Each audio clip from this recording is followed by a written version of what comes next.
आम देश भारत यह एक पवित्र तीर्थभूमि भाव सारा जगत रे गणा हेले यही भारत देश रे आम राज्य ओडिशा मध्य एक श्रेष्ठतम राज्य रे गणा। यही ओडिशा राज्य अनेक मुनि ऋषि मानकु जन्म देइछि एवं यही ओडिया मार कोଳରେ मुनि ऋषि माने जन्मी सेमाने मध्य निजକୁ परम भाग्यमान ବୋଲି मने କରିଛନ୍ତି एवं सेमाने ओडिशार विभिन्न जागाକୁ परिभ्रमण करी सेठारे कीर्तिराजी मान रचि जाइछन्ति।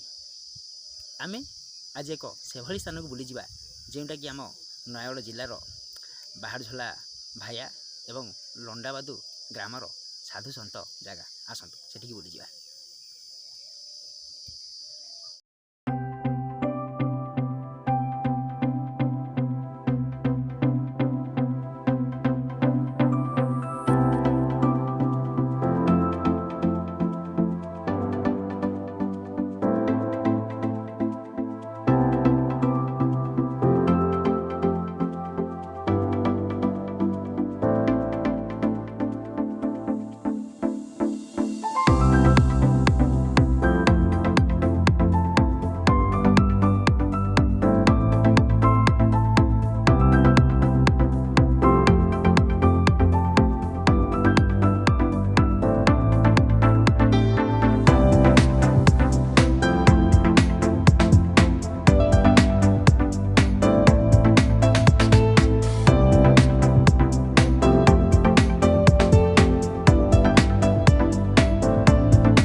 विशेषत्व आउ ठाकुर दीपद किसी आपण आम शुणा चाहूँ।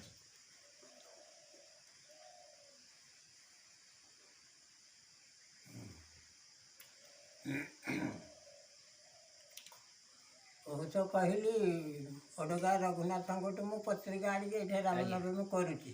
ଆଜ୍ଞା ଓଡ଼ଗାଁର ଆମର ପରମ ଭକ୍ତମାନେ ହେଲେ ମଧ୍ୟ କହୁଛନ୍ତି ଆଜ୍ଞା ଯେ ସେ ପଞ୍ଚପାଣ୍ଡବ ମୁଣ୍ଡିଆ ବାବାଜୀ ଆମଠୁ ପତ୍ରିକା ନେଇକିରି ଯେଉଁଦିନ ଯାହା ବେଶ ଭୂଷା ଭଲ ମନ୍ଦ ନୀତି କାନ୍ତି ଏତିକ ଯାକ ଦିନ ସେ ଏଇଠି କରୁଛନ୍ତି। ଆଜ୍ଞା ଆମର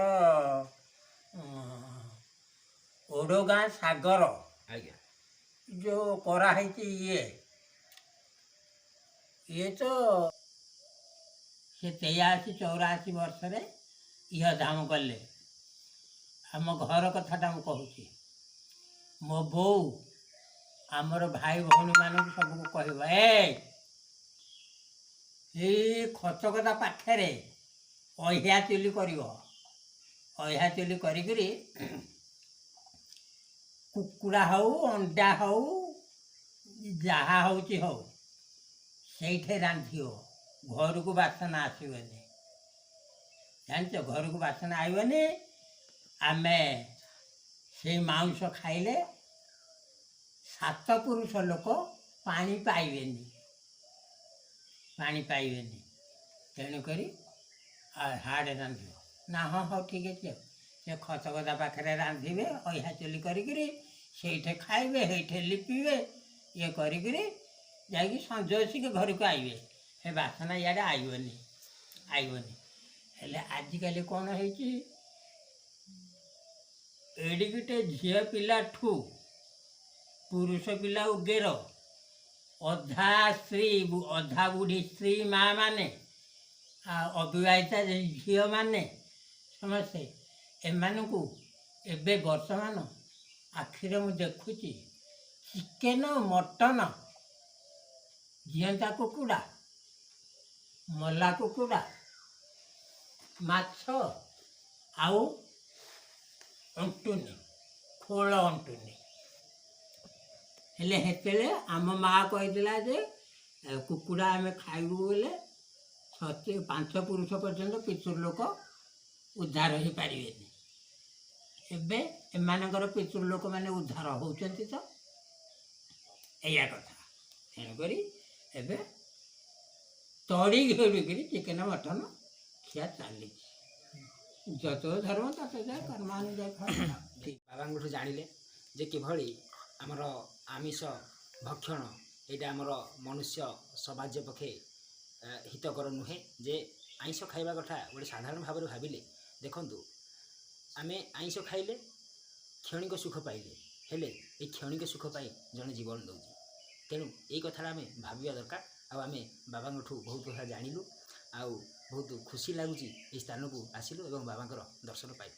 ନମସ୍କାର। ଆଜ୍ଞା ନା କ'ଣ ଅଛି ସେ ଭିତରେ? ଆସନ୍ତୁ ଆମେ ଭିତରକୁ ଦେଖିଯିବା। ସମସ୍ତେ ସେ ଭିତରକୁ ଏବେ ଅନେଇଛନ୍ତି। ଆମ ବାବା ଏଠି ଠିଆ ହେଇଛନ୍ତି। ଆପଣଙ୍କ ପ୍ରିୟ ଗୌର ସେ ଭିତରକୁ ଅନେଇଛି। ଚାଲନ୍ତୁ ଦେଖିଯିବା।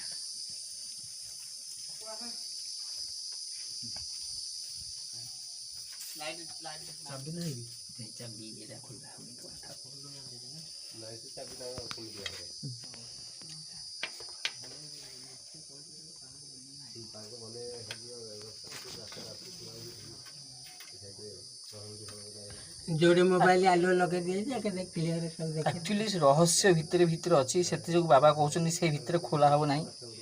କିନ୍ତୁ ଭିତରେ ଆମେ ଯାହା କାଚ ବାହାରୁ ଦେଖୁଛୁ ତାହା ସ୍ୱୟଂ ଭଗବାନ ନାରାୟଣ ସେ ଭିତରେ ଅନନ୍ତ ଶୟନ କରିଛନ୍ତି।